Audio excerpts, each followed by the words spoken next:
produkto and to the brand of Hive Worldwide. Because they believe in something, they believe in the purpose of this brand, you know? As much as it changes all the lives of the people that's part of it, binabago rin yung buhay ng mga taong nagko-consume ng mga produkto natin. Kasi yun naman talaga dapat ang objective natin, diba?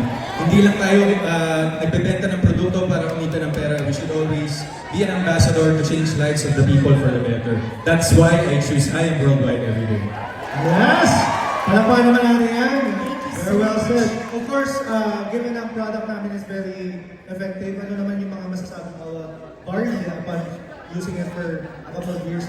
Of course, being able to use the product, of course, the I Am Worldwide barley drink. Kinukonsume ko yan almost every day, once a day actually.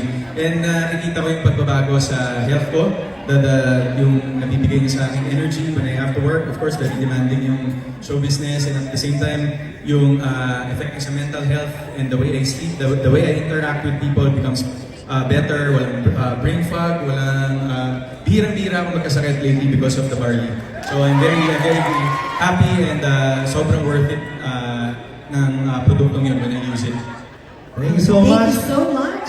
Palakpakan natin ulit our brand ambassador, Mr. Alden Richard. Thank you so much guys. Amazing morning. Salamat po. Mundo ko'y gagaan